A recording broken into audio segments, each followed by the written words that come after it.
மீட்பின் கிரியை, ரிடம்டிவ் ஒர்க். இந்த மீட்பின் கிரியை எப்போ நடந்துச்சுன்னா, இயேசு கிறிஸ்து கெத்செமனே தோட்டத்தில் அவர் ஜெபிக்க ஆரம்பிக்கிறார்.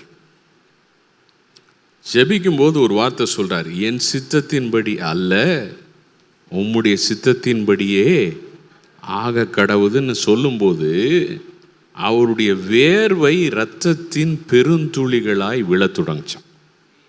சரியா? அப்போ இருந்தே, அந்த நிமிஷத்துல இருந்தே அந்த பாத்திரம், எந்த பாத்திரம்? நம்ம மேலே வரவிருந்த தேவனுடைய கோபாக்கினையின் பாத்திரத்திலிருந்து அவர் பானம் பண்ணுறார், பானம் பண்ண தொடங்குறார். அந்த கஷ்டத்தை அவர் அனுபவிக்கிறார். அப்புறம் அவரை வந்து சிறை பிடிக்கிறாங்க, இழுத்துட்டு போகிறாங்க, அடிக்கிறாங்க, தாடி மயிரை பிக்கிறாங்க, பொய் குற்றம் சாட்டுறாங்க,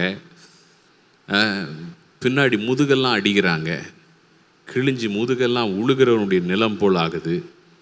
அடுத்த நாள் சிலுவையை சுமக்க வைக்கிறாங்க, சிலுவையில் அடிக்கிறாங்க, ரத்தம் சிந்துறாரு, மறிக்கிறாரு, விழாவில் ஈட்டி பாய்ச்சுறாங்க.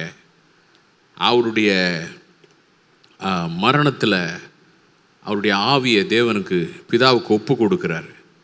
அப்புறம் பார்த்தீங்கன்னா தேவன் என்ன செய்கிறார்? பிதாவாகிய தேவன் அவருடைய அந்த ஆத்துமாவை பாதாளத்துக்கு அனுப்புகிறார். ஏன்னா நம்முடைய பாவத்தெல்லாம் சுமந்துக்கிட்டு பாதாளத்துக்கு போகிறார். 3 நாள் அங்கே அந்த பாடுகளை அவர் அனுபவிக்கிறார்.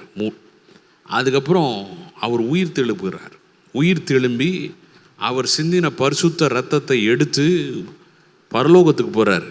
மகா பரிசுத்த ஸ்தலத்தில் போய் அந்த இரத்தத்தை நம்முடைய பாவ நிவர்த்திக்காக, நித்தியத்திற்கும் நாம் மன்னிக்கப்பட்டவர்களாகும்படியாக, மீண்டும் நாம் இழந்த நிலைக்கு நம்மை கொண்டு வரும்படியாக அந்த இரத்தத்தை அங்கே விலைக்கிரயமாய் செலுத்துகிறார்.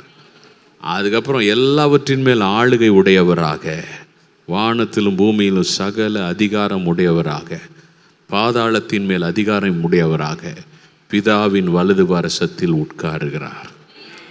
கெத்செமனேல இரத்தத்தின் பெருந்துளிகளாய் வேர்வை விழ ஆரம்பித்ததுலேருந்து அந்த பிதாவின் வலது பாரசத்தில் போய் உட்கார்றார் இல்லையா, அதுக்கு இடையில் இருக்கிற அவ்வளவு காரியத்துக்கும் ஒரே வார்த்தை தான் மீட்பின் செயல்.